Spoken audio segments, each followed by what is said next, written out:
Hey, y'all. I have a few goals with this podcast. One is to bring in an academic viewpoint of chemsex. I really want to look at the current research in this field and bring that to you. To get this, oftentimes we're going to have to look to the Europeans, since the US is apparently pretending it doesn't exist for the most part. If you are a researcher of chemsex and you are in the US, please reach out to me, or if you know someone, I would love to talk with you. Or the US is just not understanding the meaning of chemsex, which I'm finding out a lot too. But today's discussion is with a man who is really deep into the cutting edge of chemsex research. And like a true academic, he is approaching the subject objectively and without bias, and I like that a lot. It's very interesting to me that the universities in Europe are funding chemsex research. And we saw in Canada in an early episode that even the government is funding positions to advance chemsex issues. I'm very happy to see this. It gives me hope for the future of this epidemic. I'm grateful to use this platform to advance the dissemination of the findings.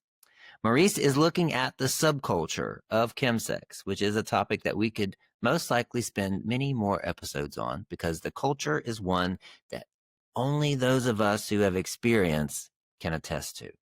It is unique and oftentimes very binding. It's like a secret club that we get access to. But I know for me, when I was in that club, more often than not, I could see the pain behind the pleasure. I could sense the trauma in my user buddy's eyes. We were hurt little boys looking for a play date. And I want to say to you that if you are negatively affected by chemsex, if you are misusing chems, please know that the culture you feel you have, where you think you have found acceptance in, is temporary and it's fleeting. There are authentically strong bonds outside of chemsex, outside of that world, waiting to hold you, unconditionally heal you, and lift you up into the best and highest existence you've ever experienced. Please know that. Hope you found this episode interesting, and I hope you will download Maurice's book. It's actually free. All right, enjoy the episode.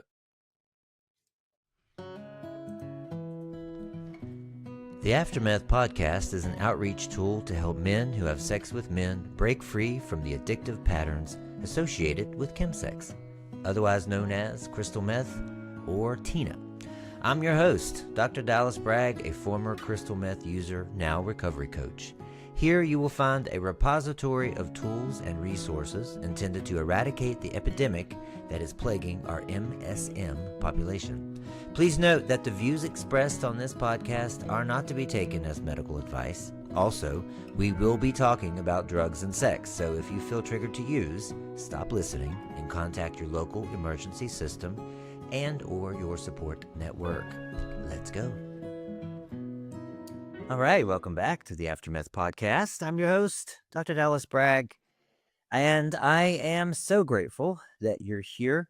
And I want to say this every time. Hopefully you won't get tired of hearing it, but very happy that you choose to listen to this podcast out of all the podcasts that you listen to. And a lot of you are listening because our numbers keep going up.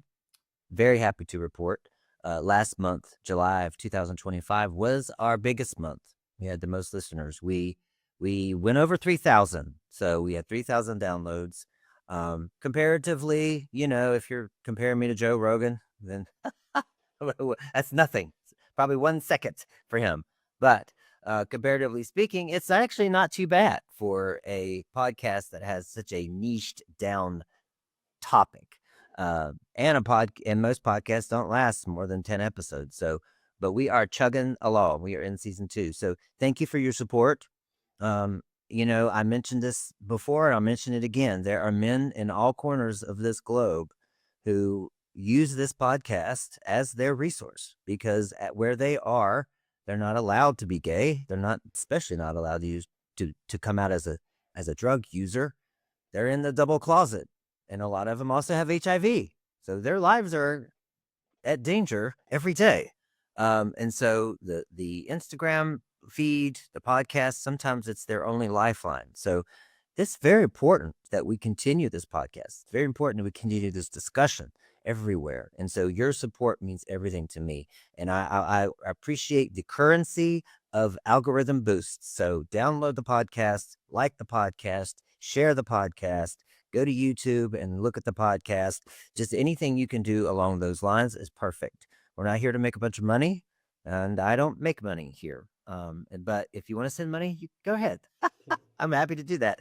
But just please, share the podcast with friends and family. I know a lot of you don't want to share it on your social media, and I get that too. But thank you. Just as a reminder, there is a supplemental study guide that goes along with every episode. If you want to access that study guide, the link is always in the show notes.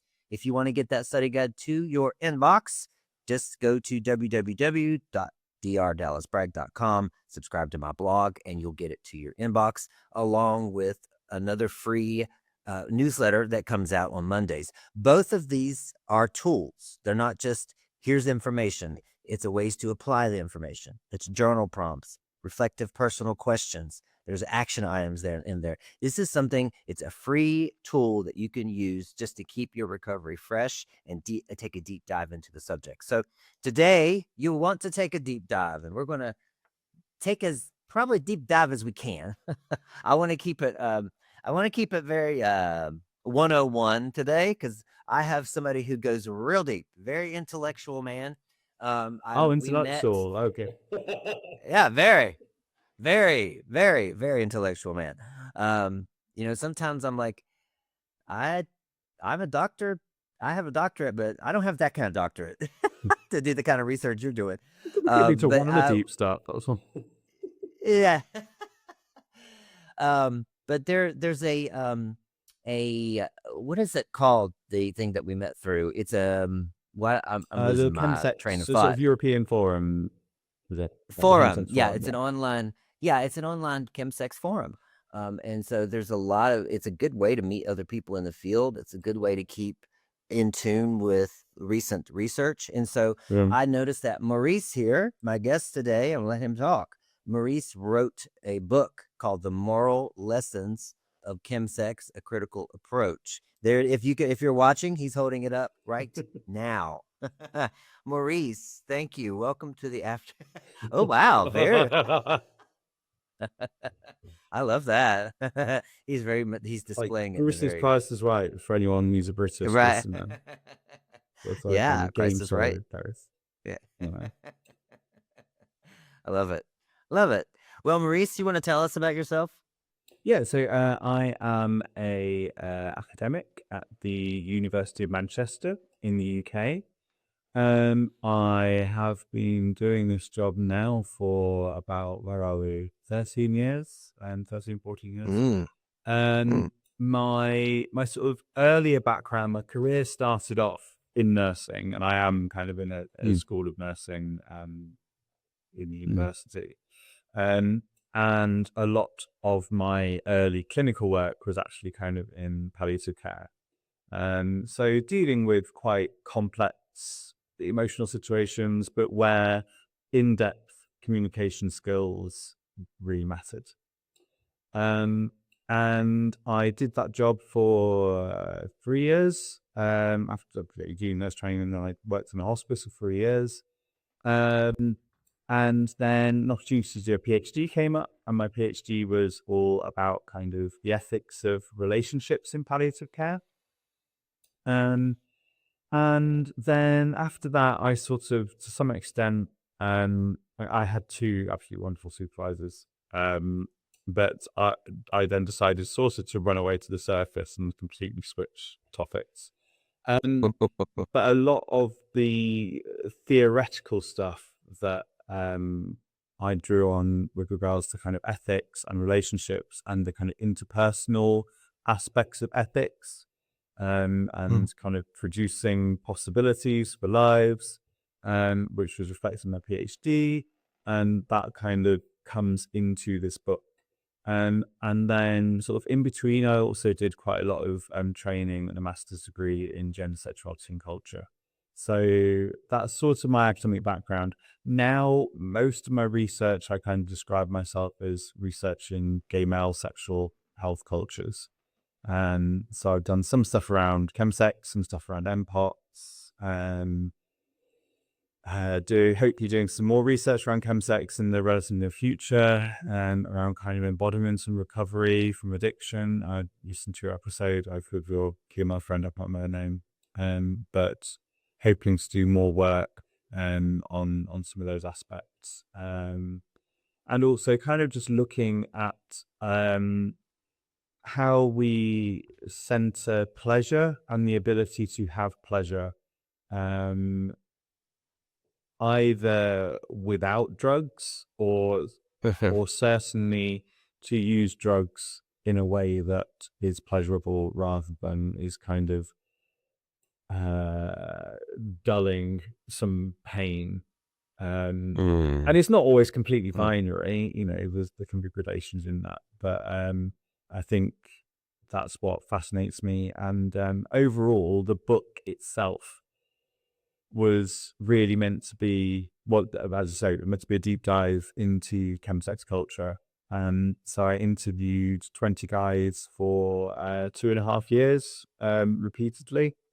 I can't remember the exact numbers that stayed with me through the full 2.5 years. I think it was 13 stayed with me for 2.5 years.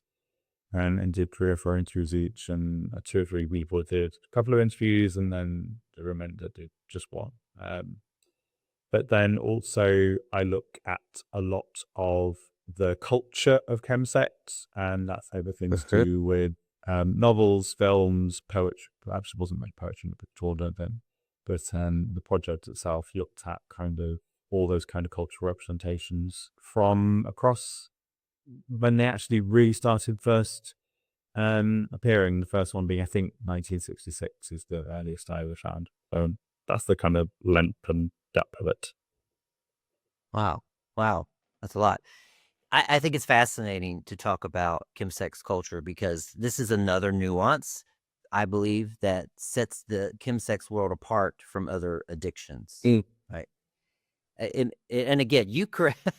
Feel free to correct me, by the way. I love being corrected, or so you tell me. But it's just when you step into this chemsex world, it is a subculture of the queer community, and I don't think you get that with heroin or alcohol. I mean, maybe sometimes with alcohol, but there is just a distinctness that I think makes it a little more difficult sometimes to leave, because you do feel, I know for me, I felt like I had found a culture that I fit into finally. That I searched all my life to fit in somewhere. Yep. And then this was a distinct culture that where I felt like I fit in. So that made it a little bit harder to quit. So I think it's fascinating to talk about. Yeah, and I think that's a really valid point. I think maybe the culture functions differently. I mean, I would say you do get drinking cultures as well, for example, and I mean, Sure. that's changed radically. I mean, I've been on speaking to the American context, but drinking culture in the UK have changed quite radically in the past 20 to 30 years. It used to be very common to go for a drink after work, or even to go, France, it would still be relatively common to have a drink during work at lunchtime. So there's still kind of cultures around alcohol. I do take your point about heroines, that is maybe a slightly more solitary affair to some extent, but again, I think there is also particularly feminist research at the moment that is looking at how women are coming together to reflect collectively on what their use means and why they're using it. Just one thing I wanted to mention very quickly, as to say earlier on the podcast, the book is free to download for everyone. Oh, yes. I just want to mention that the link will be in the thing, and please do. Yeah. Please do feel free to download it, kids. Yes, we're going to put the link in the show notes. Like Maurice said, it's free to download. Yeah. So feel free, dive in. Doggy. Dive in. So you started out with 20 guys. You said the 13 was consistent over 2.5 years. These were men that were currently actively using. Yeah. Yes, basically. Yeah. So okay. I didn't set any specific time limits. I think there was one person who contacted me and said, "Oh, he sort of used drugs like 10 years ago," and I was like, probably not really got an ongoing relationship with it. So there were some people who had tried a little bit very recently and didn't really carry on with it. So there was one or two people like that. There were several people who their drug use changed over the time of the 2 years. Hmm. And there were different patterns. So some people who started from quite high, that's quite problematic drug use, and Mm-hmm. over the course of the 2 years, either reduced or stopped and became sober. And there's other people who kind of started off relatively kind of controlled in their use, kind of went up to being problematic and then actually came back down. Mm-hmm. And there were, and then there were other people who were just kind of relatively consistent that they were okay with kind of occasional drug use. Um, and then there were the people who there were several people who I only did one interview with, and it was quite obvious that in a couple of those cases there was something really, especially one of them. And if people just to flag that to those people, do read the book. Probably the hardest bit of the book to read, and it was definitely one of the hardest interviews I've ever done in my career, is in a chapter called Trauma Tragedy. And there's a really difficult description of someone's kind of childhood abuse, not sexual abuse, but that is very difficult, I think, for any, and no one can read it and sort of feel happy. And it's the longest quote in the book, and because it's such a kind of difficult, complex history, and you just can't cut it up. And so there were some people who were very obviously still using. It was very problematic. They kind of blurted out their story to me and then just never came back. And maybe because it was too painful to come back, I don't know. There was definitely a couple of people where that very much felt like the case. There was another one who, and in Sean in the book, who there was something that wasn't being said in the interview, but quite a few things that weren't being said in the interview. And maybe not quite the level of trauma the first guy I mentioned.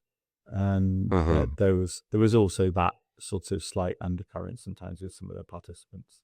But yeah, there was a lot of variety, and I think some of that variety came from specifically not recruiting via kind of medical healthcare or police services. It was I did the recruitment through Grindr because at the time a lot of the research was recruiting participants from sexual health clinics, where people were. That's where most services appear in the UK for chemsex stuff, and so if people have a problem, they present to a sexual health clinic about it. And so I would have got a particular slice. So I went via Grindr to get maybe a slightly broader jump. Okay. Interesting. So you recruited them from Grindr, and then you followed them for 2.5 years. So yeah, in the abstract of the book, so it explores how gay and bi men were some of these men identified as bi as well? Yeah. Okay. Two of them were. Okay. One very firmly identified as bi, and the second one, I think, largely. How gay and bi men's lived experiences of chemsex intersect with its cultural representations, right? It argues that while normative moral frameworks are often used to talk about chemsex, chemsex subcultures contain their own valuable moral frameworks that can provide lessons about some of the most pressing concerns of contemporary society. That's big. Can you make, I don't know where to even start here, but also we want to make sure we keep this, even if it's just for me, keep it 101. Like, you know what I mean? Like, let's keep it simple. But the chemsex subcultures contain their own valuable moral frameworks. Can you talk about that a little bit? Yeah, so I mean, I think I would start off first with subcultures in the plural. So I was recruiting in and around Manchester in the UK. and which is a mid-sized European city, population's 2.5 million, and upon a metropolitan area. And it's very well known for being a quite left-wing city, a very LGBT-friendly city. We have the highest number of pride events, I think, in the world in our city. There's so Interesting. many, you can't actually fit them all into the calendar without them clashing with each other. So literally last weekend, there were 2 at either side of the city. And then there's kind of one big main one, but there's at least, I've lost count, there's at least a dozen that kind of happen over the summer, at least. Okay. And also Manchester is well known for its kind of clubbing and rave culture. It's a little bit like Berlin in that respect. Maybe for American listeners, a little bit more like Chicago. That has a kind of very long established club rave kind of community driven culture. And one of the things I think that's prominent in Manchester is a slightly more cooperative, less competitive approach to chemsex and subcultures. So when I'm in London, I note that people are often quite cutthroat. And I remember being in a club once, and I describe it as people were looking to be looked at, but not by you. And it's if you smiled at someone on a dance floor, you got to keep in mind most people are on MDMA still, right? So usually you're a bit happy. In this London, this is many years ago with a friend, in this London club, which was called XXL, which doesn't exist anymore for movies reasons. But you would smile at someone on the dance floor and they would just glower back at you because they were not the person you wanted to be looking at. Manchester is completely different. So there's a much more friendlier vibe to the city. I see. And I think that some of that then feeds into some people's chemsex experiences. It's also a smaller city. So to some extent, bad word gets around about people if you are a bad host or a bad guest quite quickly. So I think some of that also plays in. And Manchester is also a very ethnically diverse city. It's probably after London, it is we have the most number of languages spoken in the UK in our city, and I think that possibly is rivals the world as well. So it's a very diverse city. It's a very left-wing city. It's a city where the cooperative movement was born. It's quite anti-capitalist, and I get into its kind of dynamics later in the book. And so the chemsex culture in Manchester, to say like, how it teaches about challenge some modern aspects. I find in Manchester, at least, and some of my participants talked about this, that they didn't really, if they didn't have a lot of money, they didn't really need to worry about spending money on drugs. They were just kind of, the drugs would find them, but not in a way that was kind of coercive. And again, I know in America and certainly in some other countries, there can be class and racial hierarchies that are going on. And with kind of drug provision and space provision. And that just wasn't as evident in Manchester. And when I was doing field work, and it was much more cooperative. And people were like, yeah, come to our party. If you don't have any drugs, it's okay. Maybe you can chip in 10 quid. But it's quite a different vibe.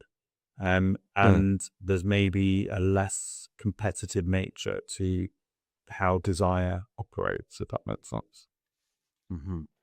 So what I'm hearing then, I guess, is even though when I hear about chemsex culture, there's so many similarities too, right? All around the world, right? I mean, there's certain things you can say, and everybody, no matter where you are, you know what we're talking about. But it seems to be a nuance based on the geographical area. So I would say, right. So I have heard, like, in New York City, let's say, someone told me that the more affluent gay part of the city is much more siloed and closed off in terms of their chemsex culture, getting into a party. But then somewhere in the Bronx or Harlem or something like that, there's more of an openness of everybody's welcome. So I guess that it sounds like that's something that we see everywhere.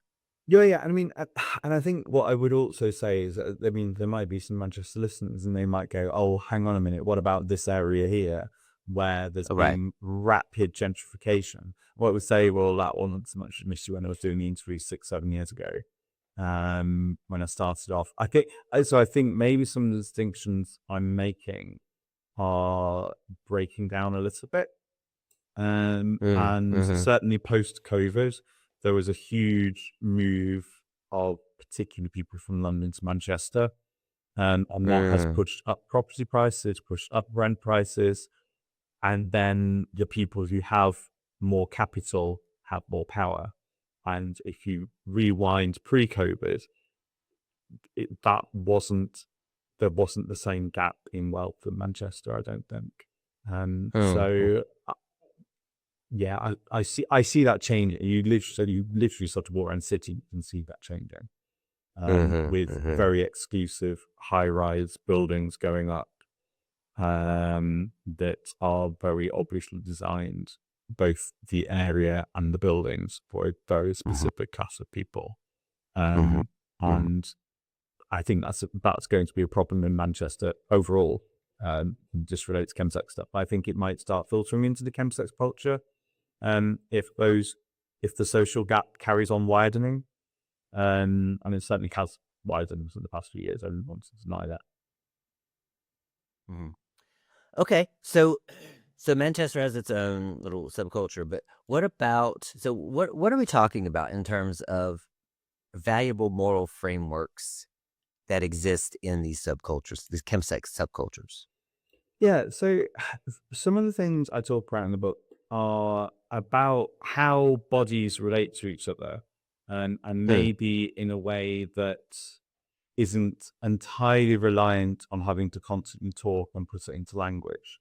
So I'm quite interested in how, in those moments in chemsex parties, and this is maybe a slightly idealized version of it, but in those moments of chemsex parties where people are actually having sex, and there is that kind of, people aren't on their phones, and there's the sounds and the feelings of connection happening, that we don't have to try and fit into this rational box of language and say, I am a gay man who likes this and does that. So I think there are moments where it can teach us about how bodies connect with each other, in ways that break some of those linguistic sort of straitjackets to some extent. So that's where I start. What is a Sorry, what? Okay. What is a linguistic straitjacket? So lots of these stories that we constantly tell ourselves about ourselves, and tell other people about ourselves. I kind of, a lot of it would be kind of identity politics, or how we value the self in relation to how we look, or what clothes we can have. Yeah, it's like you said. So there's a really good example in the book where, I'm sure it goes into the book, where one of my participants talks about saying the chemsex the kind of chemsex sort of room, kind of the front room or whatever, the lights are off, the curtains are closed, no one's talking about work, no one is a lawyer or a barrister or a dustbin man or a refuse worker, or those kind of identities are sort of dropped away. And I think I go back to my previous point about Manchester at the time certainly not being quite so siloed class-wise. I think that's so in the past few years.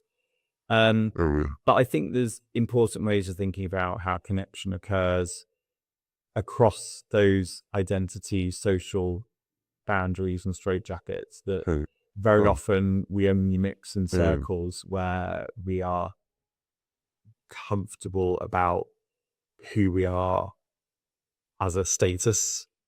Yeah. rather than as a body that can experience pleasure. Yeah. Yeah.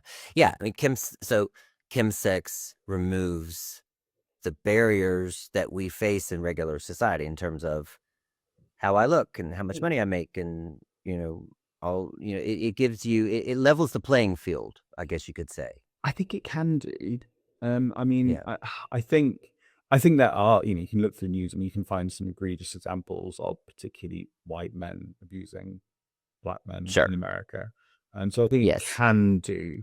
Um, and I think that gap is wider in places like London, where the financial capital divide is wider. If you can afford to buy a property in London, you can afford a space where you live on your own that has space for a sex party, you are instantly in like the top 5-10% capital wise.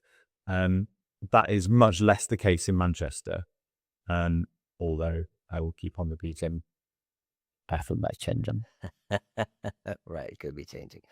Yeah. I mean, I think that's the part of the addiction too, is like this sudden relief of I'm equal to everyone. Finally, right? We're supposed to be equal. We're supposed to fight for equality in this culture, in the queer culture, and we're all, let's all hold hands and everything. But there's obviously structure and hierarchy, and so I think part of the reason it's harder to break free is like, this is my one chance to forget where I am on the totem pole. Yeah. And I think that absolutely can feed into elements of addiction. That if that is your only kind of place to experience deep connection with people, then it's going to be incredibly alluring. And I don't think we can get away from the downsides of chemsex, and particularly the kind of things like the sleep loss, which anyone who goes a whole night without sleep will feel bad. Someone who goes 2 nights without sleep will feel awful. Someone who goes 3 nights without sleep is probably going to be psychotic. And so I don't think we can get away from that. But what I would say is that if you are in a city like Manchester, which is generally a lot more liberal, and you can have friends outside of that. And again, I talk about this in the book. There were some examples where people had friends outside or kind of adjacent to the chemsex culture who they could speak to about feeling a bit tired or feeling a bit down. And those bad feelings didn't entirely have to reside within the self and be dealt with by the self. They could be shared and reflected upon and not eat you up. I think if you are in a situation where you can't be open about what you did at the weekend with anyone, then that's much harder. And there's a paper that I have as well called Support, Care and Peer Support in Health and Social Care in the Community at Gamelon's Open Access. I talk a lot more about that, about kind of the real kind of protective effect of peer support. But the problem being that those networks can be a bit fragile. So I sort of critique that idea as peer support of being the answer, because if your peers then run into problems, then things can start falling apart very quickly. And I think the British government, at least for the last 10 years or so, has looked for very cheap solutions, and peer support is a very cheap solution. It's a great solution as well. Yep. But it's not a replacement for statutory, free, high quality psychological support. Yep. Yeah. And that's why I took that paper. Okay, good. Yeah, I mean, we're doing that too in the U.S. Is that peer support is a big rising. It's a rising thing to do. I thought about becoming a peer support specialist, but a certified peer support specialist. But again, like you're saying, you can only support to a certain level, right? It's got to help though, because there are many men out there who are doing it and not sharing it, right? It's their secret, right? Their Oh, family doesn't know. 100%. 100%. Yeah.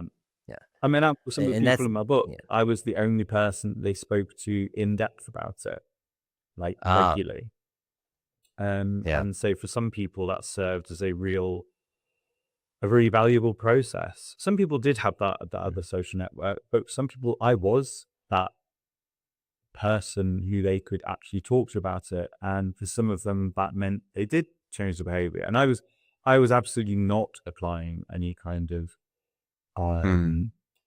kind of health-based approach, like motivational interviewing and things like that. I was just asking people about what they were doing.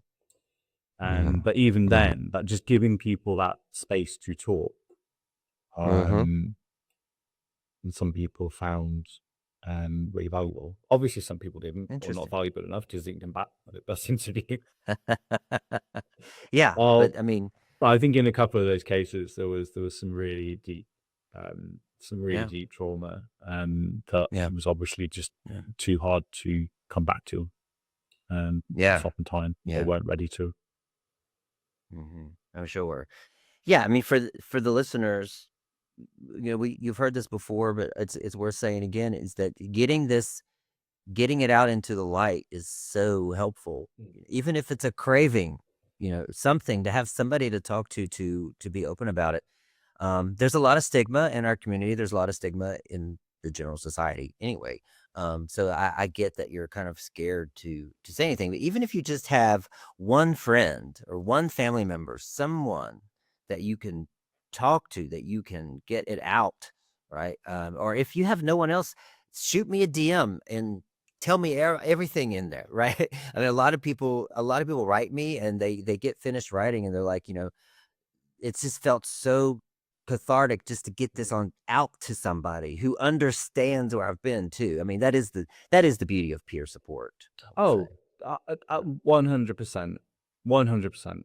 And I think peer support is so valuable. And if anyone who's listening to this who has friends who are struggling, absolutely, it's it's the same with grief. Like sometimes Mm, people don't know what to say when someone's had yeah, someone die. yeah.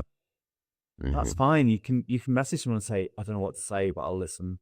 That's right. That's That's right. fine. It's not Exactly. always, this is why when my Yeah. experience in palliative care, actually, like, there's no good thing to say when I've literally just sent that. Well, this is very brief. I mean, so there's no good way of explaining to a wife that she's just gone home Yeah. and then her husband has just hemorrhaged to death. Oof. There is no good way. There is no good Yeah. way. It's just not. It's just no. But to say nothing and to not acknowledge the existence of this thing that has just happened would be even worse. So if you know someone's struggling, that's fine. Just drop them a message and say, "Hey, how are you?" And I will do this sometimes with my friends. I'll sometimes say, "Hey, how are you? You, I know you've not been doing too well." No obligation to reply. Like just reply, don't reply. It's absolutely fine. I just wanted to let you know that there's someone here. And sometimes I will know that I'm not their number one go-to. But I will also say, like, I can be your backup. Like, Mm, send me a message if things are bad. I'm not an yeah. emergency service, but I'll see your message. I'll read your message. I'll reply. Like, Mhm. so yeah, I think peer support is so important. But also, I think this was something I've been discussing with people in Berlin quite recently, actually, and peer support networks, and trying to set them up. That actually good peer support networks and well-functioning ones. As gay men, we have a history of this. I mean, I'm just a little bit too young to be in that history. But my uncle isn't. My uncle's gay, and his partner's was also a man and gay. And they lived through the ex-Soviet kind of, Mm, and they had to learn to care for each other. And peer support mm, mm, didn't just mean a person A caring person B. Peer support was a mhm, web, and mm, also I think in the current if we're kind of using these to step in the place of clinical services, we need to make sure that people have, the people that are running these place support services are getting access to supervision and care themselves. And we can't just have all those emotions going in one direction, from the person needing support to this person getting the support. The person giving the support. There needs to be something for the person doing the support. Otherwise, that's what burnout's made of.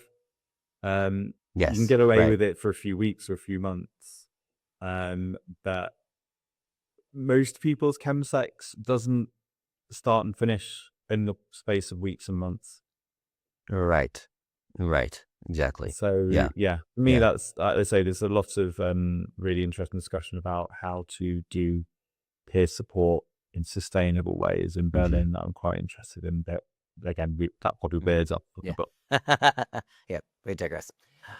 Okay, so this moral subculture, I'm going back to this moral framework. So the idea that, the linguistic, I'm still going back to your phrasing here, the linguistic straitjacket of the stories we tell ourselves about what we look like and who we are, and all that stuff goes away. But also, you were talking about how communication-wise, you can sit together and both be scrolling on Grindr and watching porn, and that's a bonding for you because it's true. I mean, a lot of chemsex is the what is the sensory part of it. It's the watching of the porn. It's the hearing of it. It's the scrolling and looking at the profiles and sending the pictures. I mean, that is a lot of chemsex. And so, there's a lot of people who show up to fuck, right? And they're going to get mad. I hear this a lot. They get upset at somebody who just sits on their phone. But a lot of times that's the bonding, I'm guessing. Is that what you found? I mean, it's not what I argue in the book. I do get what you're saying though. Is that yeah? Because what were you saying then? What did you find? For me, and I mean, this is where then I definitely come into, like, an element of me definitely comes into the book. So when I was doing my master's degree in gender, sexuality and culture, I did a module on film and queer cinema. Okay. And I'm paraphrasing what she said, but Jackie Stacey, who's actually very well thanked in the book, she said to me something along the lines of, you can sort of just about write about film, like from a visual point of view, but actually you're really great at writing about music. I thought, oh, okay. And so there's this whole chapter about music, chemsex as music, and kind of the musicality of bodies, and that just as music produces certain, like, music penetrates the body in ways that you can't stop. If you go to a concert, you are hearing things that you can't. It goes into your ears in ways that you can't control. You can't close your ears. You can close your eyes. You can move away from a person touching me, but you can't really effectively close your ears. And that's what I found really fascinating about, like, kind of the unavoidably communal aspect of chemsex when people are actually having sex. Right. And okay. the sounds of it, and maybe also including the pornography as well in the background. Yeah, I would absolutely include that.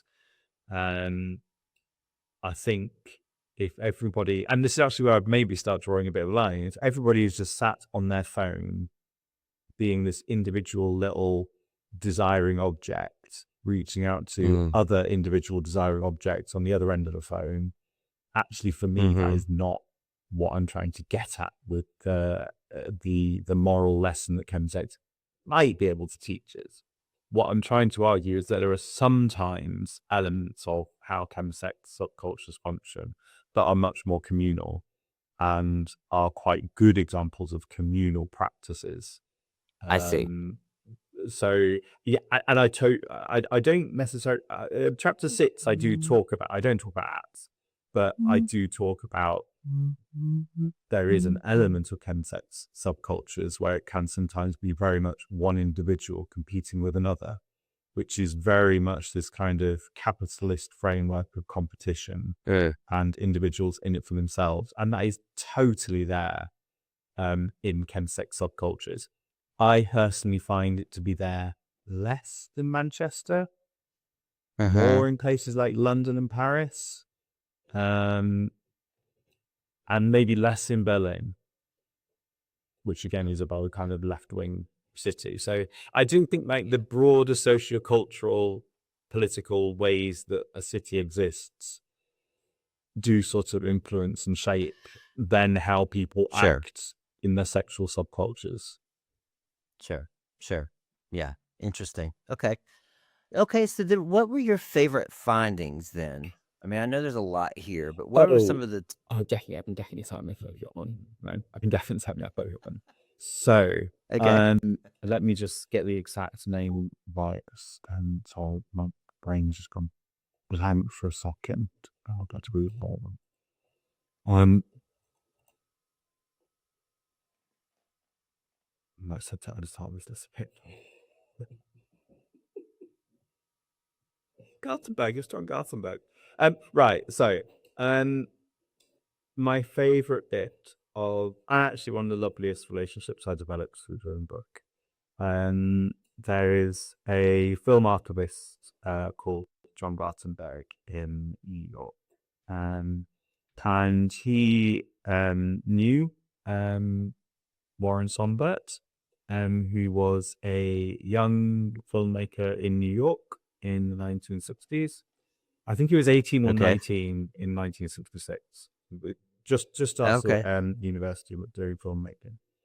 And there is a film called Amphetamine. So 1966 is pretty much the earliest moment where injectable amphetamines were widely available in America. You saw that saw the supply increase in the 50s, and then it's well established by the time you get to the 60s. Okay. And it's also pretty much exactly the same time that the same process happened with filmmaking, that an individual being able to have a camera and make a film. Existed in the 50s, but gradually it became more affordable, and these two things kind of collide together in the shape of Warren Sonbert. And he makes this 10-minute film with a lady called Wendy Apple, and he's very much contemporary of Andy Warhol, all in the kind of same social circle. Everybody remembers Andy Warhol, everybody remembers Warren Sonbert. But he produced this film that has the Supremes as the backing track with Baby Love and what's the track that's on it? My brain forgets. Read the book about what I write about it. But and it's this really sensual piece of art cinema that lasts 10 minutes. You see the men injecting, and but then also you see them kissing. You don't see them fucking. But what is really interesting is the kind of like they move in and out of socializing with friends in what just looks like a sit around post-dinner party. But then also there's these, you wouldn't know this unless John Garpenberger told you. There's these blurry images of Times Square, which obviously used to be your kind of New York utopia. And it intersects between the two. So you have this kind of blurry gay utopia, then coming back to images of men kissing, blurry gay utopia injecting, Supremes, music's on top underneath. And the thing I find really interesting about this is obviously it was still blindingly illegal to be gay in 1966. This is 2 years before Stonewall. So you hadn't, other bits and bobs had kicked up in America with a couple of years preceding Stonewall, but it was, to film this and then to screen it, and then at its screening, it got reviewed. I forget the name of the publication now, but again, it's in the book.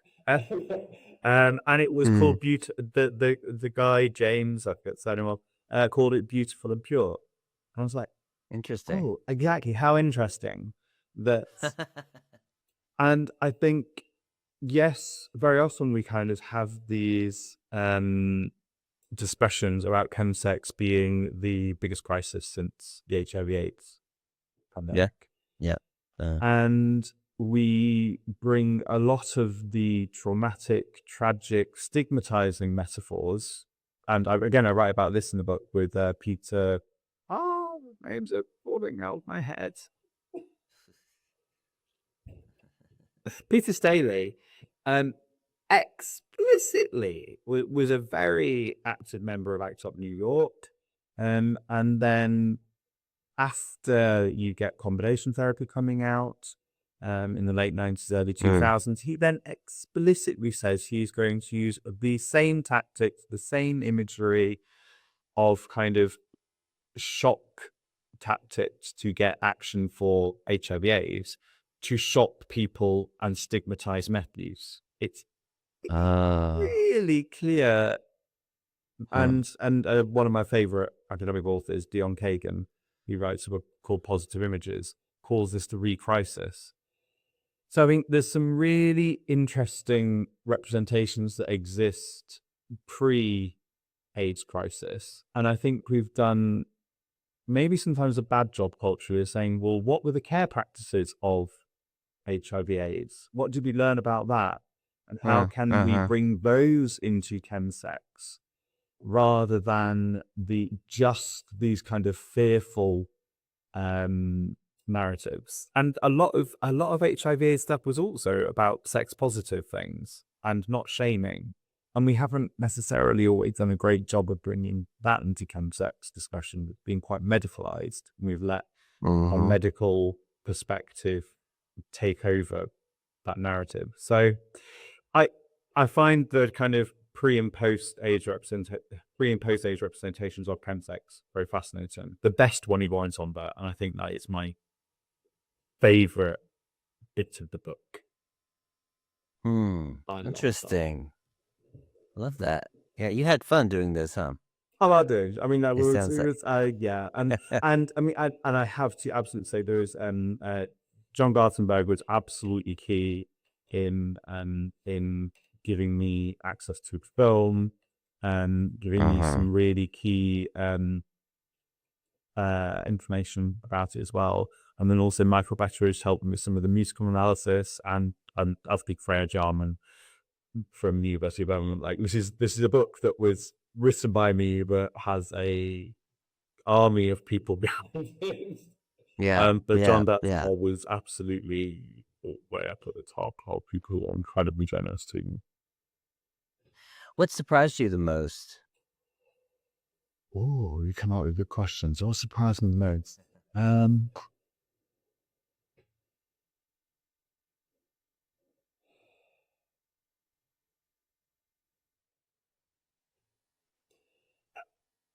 So I think one of the most surprising things was there was a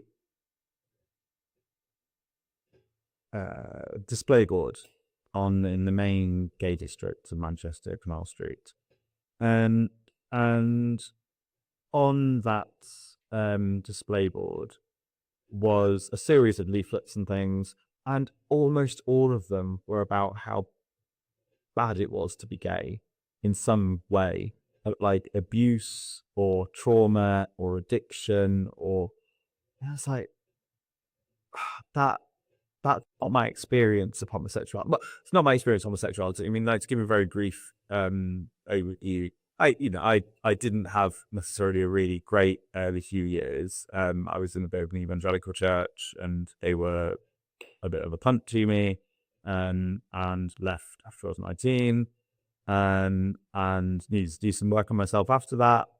But I was like, otherwise, actually being gay has been quite a fun thing. I would much rather be gay than straight. And there's Jane Ward, who has a brilliant book called The Tragedy of Heterosexuality. And she says, actually, heterosexuality was really problematic cultural way of setting up sexuality, where men have a lot of power, very little responsibility, treat women in, not all men, but there is a culture of really badly treating women, even in quite subtle ways, about domestic labor and childcare and things like that. And so, yeah, I just thought this doesn't reflect like queer joy. I know there's queer trauma and sorrow, that's absolutely there. But even, if you speak to my uncle and from his crisis, he will talk about great times going out clubbing in the middle of the other's crisis. And I think many people would talk about that, and the solidarity that was found. And I don't think we know, even in the problematic times of chemsex, I think it's become really hard to talk about the joy and the pleasure, even of caring for each other. And because there's such a stigma on talking about doing chemsex, that it becomes really difficult to represent it as a pleasurable thing. Any aspect of it is pleasurable. So, yeah, I think that kind of poster board was probably one of the most surprising things for me. But it literally stopped my claps in the day. It's very interesting and probably so someone looking into the culture who isn't gay, maybe some heterosexual, their idea of being gay may be what they're seeing in those leaflets, right? They're depressed, totally. They're sexual, they're hypersexual, they're depressed, they're diseased, they're addicted, all of that. I mean, I think Berlin is doing, I can't very much Berlin because I've been going to Sussex for 20 years, and they are doing some really innovative work that doesn't kind of frame chemsex as beautiful, doesn't frame it as tragic and pathological, but tries to look at the problems that it may create, but why those problems are maybe exacerbated. So issues around class and poverty. But then also there's some really great spaces in Berlin to be gay in ways that don't require drugs. So there are community spaces, and some of those community spaces host courses to help people access pleasure without drugs. And I think to just focus on the pathology and the problems of being gay, and to just focus on the problems of chemsex, leaves us quite vulnerable, and I think maybe repeats some of the things that everyone was so pissed off about in the 80s and 90s, about the representations of gay men as this kind of terrible life to live. And maybe we haven't shed that properly yet, and we aren't prepared to always stand up and talk about queer joy, and then also the real complexity between those two. Because it's totally possible for one person to do exactly the same drugs at exactly the same party, and another person, and then have wildly different outcomes. Things like precarity of employment. If you fall unwell on a Monday and you can't work and you've lost £100, $100, and you're poor, that's going to impact you a lot more. So and some of the book is trying to poke at that complexity kind of consistently. Interesting. Okay. Well, what do you want us, if I download this and read it, which I haven't read it yet, but I definitely plan to. What do you want us to walk away with? I would say to realize there is a long view on chemsex, and that long view has changed radically. We're sort of at least 60 years into having something that looks pretty much like chemsex. Well, I would say roughly the 1960s is where we start. Yeah. And that's changed from being a culture that was represented by gay men to gay men without really much mediation from medics or psychologists or psychiatrists or police, or they were just kind of getting on with it. And we've shifted to a lot of the representations being ones that are about crimes committed, ones that are about the health consequences.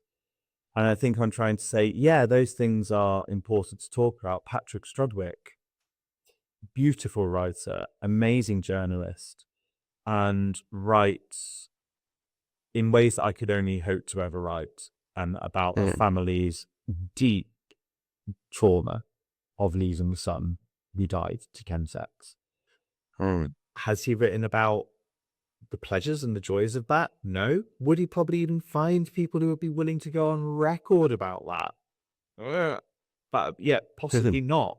So I think there's something deeply ingrained in our the past 15, 20 years that prevent us talking about the pleasure of it.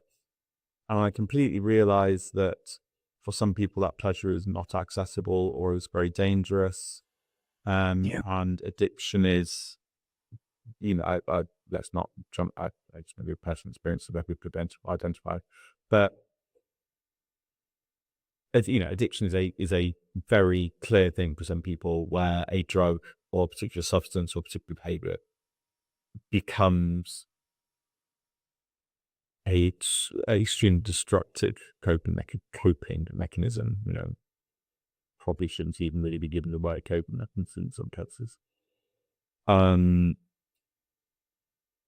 And I would never, and hopefully I don't dismiss that in the book. I just try and draw us back to a longer view of how chemsex might be able to be spoken about and represented elsewhere. And there's some of those experiences are still ones that are alive today. Some people very much were doing chemsex in a way that looked much more like Warren Sombert's film. So that's what I try and sort of move between. And the first half of the book is largely the restricted ways I think chemsex has become represented. And then the second half of the book is really trying to look beyond those restrictions or open things back out. That's the kind of narrative arc of Kogan. Yeah. That was an extremely long answer.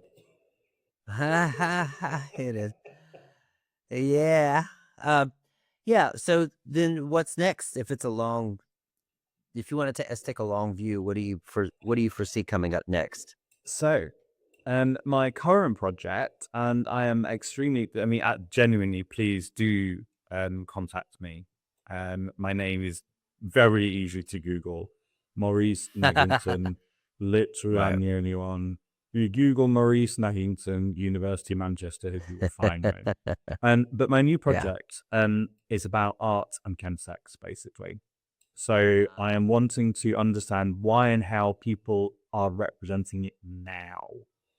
So the book really only looked at historic examples of artistic representations, and I didn't speak to the artist doing that. Warren Sombert died in 1994, I think. And then I didn't speak to the playwrights about some of the plays I write about. So I didn't speak to the artist, and I then speak to the artist when they were producing the art or had recently produced it. So I'm really interested in learning about why and how people are representing chemsex through the arts. That can be any type of artistic practice. It can be film, it can be music, it could be material-based things, it could be poetry. I am bad at poetry analysis, worse than my film analysis, but I would try down hard. But yeah, that's my current project, and I actually have funding for. And if people are doing that, I can travel internationally, and I will travel internationally to assume the budget. And it's only just started, so that will be amazing. And I would say it could be just your own individual artistic practice, or a practice that you are wanting to exhibit, or a practice that you are doing professionally. So someone like Ed Furt, don't think that your art isn't good enough, or that it would have to necessarily be public. I'm quite open to working with different levels of disclosure and stuff. And then the other project I really want to do some work on, which I mentioned earlier, was looking at how to help people after they are through that initial stage of moving away from addiction. So I think experiencing sexual pleasure, in the days and weeks after you stopped using the substance that you're addicted to is either not possible or a bad idea. Yeah. But once you get into months down the line, and certainly once Right. you get into years down the line, there are very few people offering actual structured strategies that bring people together to discuss it and bring people together to experience some form of bodily pleasure. I'm not necessarily talking about sex in the kind of fucking sucking way, but there's very little. And I say there's some work going on in Berlin, and I am extremely interested in learning about that and kind of piloting it in the UK. But again, if anyone doing all sort of work, give me a shout, because it's very much up for grabs and development at the moment. Because again, like, my book is very much about the book. I think on page 5 I say is neither for nor against chemsex. That you can't fuck around with the idea that actually some people have to be against chemsex on a kind of individual experience level because it nearly destroyed them or killed them or was destroying their life. Right. But I have a friend who hasn't had sex for 7 years. Right. And sexual health services think he's doing fine because he's not getting any STIs. Mental health think he's doing fine because he's not using any drugs. He's not doing fucking fine. He's literally not fucking. That's right. So, I don't think services in the UK have addressed that at all. I wouldn't want to comment on America. But I mean, not a lot, I mean, that's one thing. I've had Mel McCracken on with No Matter What Recovery, and Paulo's the owner. They just came out with a booklet, right? And Mel's a sex therapist. Yes, right? I think I listened to that episode, which I thought was amazing. I learned so much. They're doing a lot of good work with that in terms of the arousal template and the sexual healing, and there's a lot there. But the thing is, for me, is like you said, I hear from guys all the time said it's been 7, 8, 9 years. I have never had sex. Yeah, and I just And I mean, Mel's work sounded brilliant, but the gap in the UK is then actually taking it forward and going, we need to bring people together, and we need to give people access to their bodies and feeling safe about their body again. Right. And that's what's happening on this course in Berlin that I found so fascinating. Nice. And I think that's where I would like to take my work, because my work is very much neither for nor against chemsex, but it's kind of for pleasure, really, my work, if it's going to be described as anything. And I think I've spent a long time dicking around in films and novels and not necessarily doing that much that necessarily benefits people. So, and I do still have that kind of mercy element to me of wanting to actually do something direct. So I think that's probably going to be my next.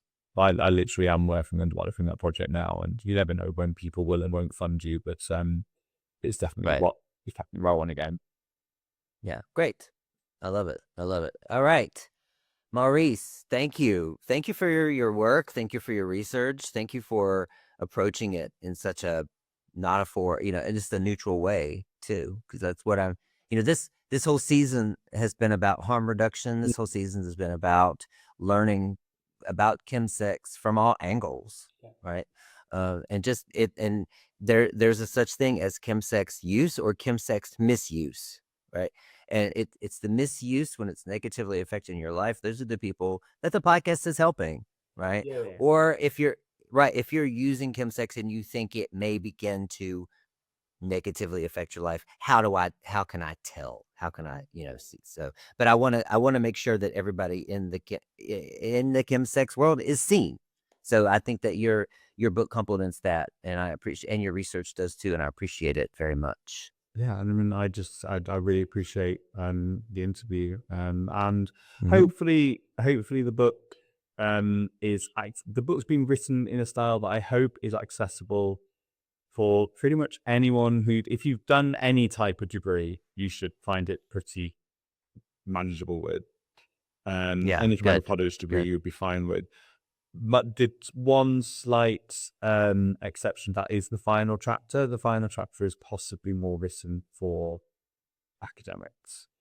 What I would Mhm. say is some people have jumped in at like chapter 3 and then said to me, "Oh, I don't understand this word. I don't understand that word." I'm like, "Why no? You've jumped in at chapter 3, though, haven't you?" Sorry, like, explain that word. I expect to go through in chapter 1, and then Right. I go through it again. You will do in chapter 2. Right. So I would just say to people, it might be tempting to pick out a chapter that just sounds really interesting and great. Do that if you want. But if you find that there's some slightly technical terms that you're not getting, chances are I have actually talked about them early on. And with it being an electronic book, you can search for those words if you want. But Mhm. hopefully, if you start at chapter 1, it should be relatively stepwise things through conceptually through to the end of chapter 6. Chapter 7 is then quite a rapid incline, but again, hopefully concepts are laid out in ways that everybody can get it, but it's not necessarily a flick through every page. Yeah, a minute. You might have to sit a Mhm. little bit longer with chapter 7, but you should be able to get through it. Yeah, great, good. And again, if you listen to Maurice, if you want to participate in his current study on art and chemsex, please reach out to him. Yeah, so I hope you enjoyed this episode. If you get download the book and you have questions, send them to Maurice. Oh But yeah, also join in feedback is also incredibly valuable. feedback. I say this regularly. I mean, I do believe in what I wrote, but there comes a point where your writing has to be set free from you. And if you have something you really Yeah, disagree with and want to write to me about that, do. It's yeah. fine. It's not I am not my book. Right. So That's right. I I like that. welcome kind of feedback, good and bad. I mean, don't just swear at me in the email because that won't Right. impress me. Right. But if you say I really disagree with this and I think this sounds like be great, disagree with me, that's fine. Yeah. I would Yeah. Yeah. be interested and I actually quite like disagreement. I'm quite robust Good. ego. So yeah, please do contact me. I would Yeah. really welcome anyone emailing questions about either the book or any of my other research that's gone on. I genuinely extremely Good. welcome. Thank you. Thank you. Love it. All right, guys. Hope you enjoyed this episode. A little bit different today, but very valuable. And we'll see you next week.